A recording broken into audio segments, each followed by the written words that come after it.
तो गाइस आप लोग देख सकते हैं क्लास 11th का मुझे अर्थशास्त्र का पेपर अभी मिल चुका है। यही पेपर कल आपका आने वाला है। इससे पहले मैंने इंग्लिश का भी पेपर अपलोड किया था, वो पूरा 100% रियल था। ये भी पूरा 100% रियल है। पूरे 80 में 80 मार्क इंग्लिश में आए होंगे आपको। आपके मैंने पेपर पहले ही प्रोवाइड करा दिया था। इसके आज मैं अर्थशास्त्र का भी आपको पेपर पहले ही प्रोवाइड करा दे रहा हूँ। आप लोग देख सकते हो आपका यही पेपर आने वाला है, इसीलिए मैं इसका सलूशन भी बताने वाला हूँ। आप लोग वीडियो के साथ बने रहें, वीडियो को स्किप बिल्कुल ना करें। तो गाइस आप लोग देख सकते हो प्रश्न नंबर 1 में रहेगा आपका सही विकल्प चुनकर लिखिए। सांख्यिकी विश्लेषण का विज्ञान है, तो सांख्यिकी विश्लेषण इसमें से आपका बी नंबर हो जाएगा। मात्रात्मक आंकड़ों का विज्ञान है, सांख्यिकी विश्लेषण का विज्ञान है मात्रात्मक आंकड़ों का। दूसरा नंबर आपका है सांख्यिकी एवं अर्थशास्त्र क्या है। सांख्यिकी एवं अर्थशास्त्र दोनों सांख्यिकी एवं अर्थशास्त्र से संबंधित है। तीसरा नंबर होगा आपका कौन से आंकड़े अन्वेषक द्वारा स्वयं एकत्रित किए जाते हैं। तो इसका आपका होगा ये नंबर प्राथमिक समांक स्वयं एकत्रित किए जाते हैं। एक चर के औसत मूल्य को क्या कहा जाता है। तो एक चर के औसत मूल्य को यहाँ पर आपका ए नंबर हो जाएगा, माध्य मूल्य कहा जाता है। पाँचवें नंबर का लिखा है आपका भारतीय अर्थव्यवस्था क्या है। तो भारतीय अर्थव्यवस्था मिश्रित है। दंड आरेख क्या है। तो दंड आरेख आप लोग देख सकते हैं, इसका होगा पहला नंबर ए नंबर एक विमी रेखा आरेख दंड आरेख है। आप लोग देख सकते हैं यहाँ पे आपका लोगों का सत्य आ चुका है। प्रश्न नंबर 2 में सत्य आंकड़ों के अनेक स्रोत होते हैं। ये सत्य तो आंकड़ों के अनेक स्रोत होते हैं, सत्य है। सूचक स्वयं प्रश्नावली भरते हैं, ये भी सत्य है। माध्यिका वह मूल्य है जिनकी आवृत्ति सबसे अधिक बार होती है, तो ये असत्य होगा, क्योंकि बहुलक वो मूल्य है जिनकी आवृत्ति सबसे अधिक बार होती है, उन्हें बहुलक कहा जाता है। माध्यिका यह नहीं है, तो ये गलत होगा। ब्रिटिश काल में भारत की राष्ट्रीय आय की गणना का पहला प्रयास दादा भाई नौरोजी ने किया था, तो ये सत्य हो जाएगा।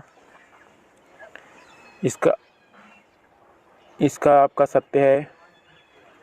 फिर 5वां नंबर आ गया घंटा, दिन, हफ्ता व महीना भौगोलिक वर्गीकरण का उदाहरण है, तो ये असत्य हो जाएगा।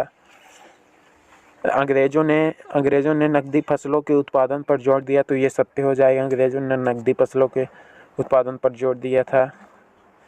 फिर आ गया आपका 7वां नंबर आंकड़ों के अनेक स्रोत होते हैं, तो सही है, आंकड़ों के अनेक स्रोत होते हैं।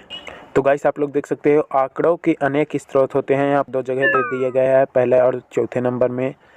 इसके बाद आपका आता है रिक्त स्थान। तो इसके आगे का भी सॉल्यूशन चाहिए तो आप लोग वीडियो को लाइक और चैनल को सब्सक्राइब करके रखें और चैनल में बने रहें, जिसके बाद मैंने इसके अगला पार्ट भी डालूंगा और फुल सॉल्यूशन के साथ डालूंगा। आपका पेपर फुल रियल आता है मैं जो अपलोड करता हूँ। इससे पहले मैंने इंग्लिश का भी अपलोड किया था, वो भी रियल आया था, बट मुझे ये नहीं पता रहता कि ये कहाँ पेपर है, लेकिन हाँ MP बोर्ड के किस जिले का पेपर है।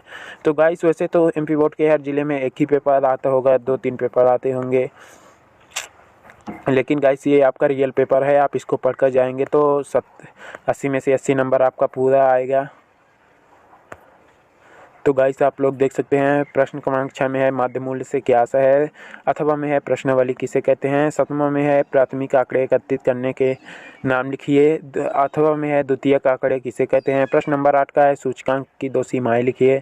उसके अथवे में है सहसंबंध का अर्थ लिखो। प्रश्न नंबर 9 में है हरित क्रांति क्या है। तो हरित क्रांति कृषि से संबंधित है। अथवा वह शिशु मृत्यु दर किसे कहते हैं। फिर 10वें नंबर पर आपका है चित्रमय प्रदर्शन से किसे कहते हैं। उसके बाद उसके अथवा में है द्विविमा चित्र किसे कहते हैं। उस प्रश्न क्रमांक 11 में है बहुलक किसे कहते हैं। सबसे अधिक बार आने वाले प्रेक्षक को बहुलक कहते हैं। माध्यिका के 2 लाभ लिखिए। प्रश्न क्रमांक 12 में है औपनिवेशिक काल में भारत की राष्ट्रीय आय का आकलन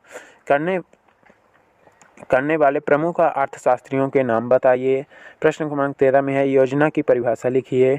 उसके अथवा में है विक्रय अधिशेष क्या है। प्रश्न क्रमांक 14 में है मिश्रित अर्थव्यवस्था से क्या तात्पर्य है। उसके अथवा में है सहायिका क्या है। प्रश्न क्रमांक 15 में है निजीकरण क्या है। उसके अथवा में है उदारीकरण से आप क्या समझते हैं। प्रश्न नंबर 16 में है बिंदु रेखीय प्रदर्शन से के क्या लाभ हैं। और उसके अथवा में है प्रश्नावली तथा अनुसूची में अंतर लिखे। प्रश्नावली में सूचक स्वयं प्रश्नावली एकत्रित ढंग से होती है एवं अनुसूची में अंतर लिखिए। निम्नलिखित आंकड़ों से माध्यिका की गणना कीजिए। निम्नलिखित आंकड़ों से समांतर माध्य ज्ञात कीजिए। प्रश्न क्रमांक 18 में भारत में औपनिवेशिक शासन की आर्थिक नीतियों का केंद्र बिंदु क्या है? उन नीतियों के क्या प्रभाव हुए? उसके अथवा में है स्वतंत्रता के समय भारत के समक्ष उपस्थित प्रमुख आर्थिक चुनौतियों को समझाइए।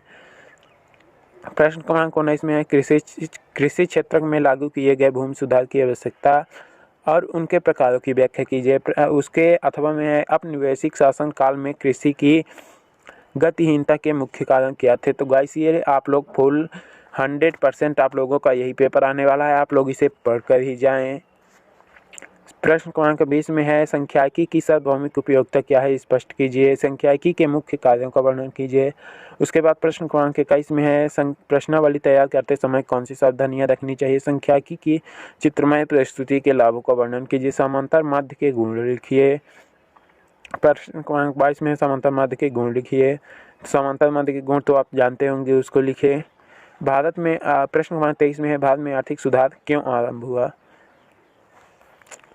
तो गाइस आपका पेपर होता है समाप्त। इसके आगे का सलूशन चाहिए तो आप लोग वीडियो को लाइक और चैनल को सब्सक्राइब कर दें, जिससे हम इसके आगे का सलूशन पार्ट 2 के माध्यम से अपलोड कर दें। इसके पहले मैंने इंग्लिश का जो पेपर अपलोड किया था आप लोग जाके मिला लीजिए, वो फुल रियल पेपर था।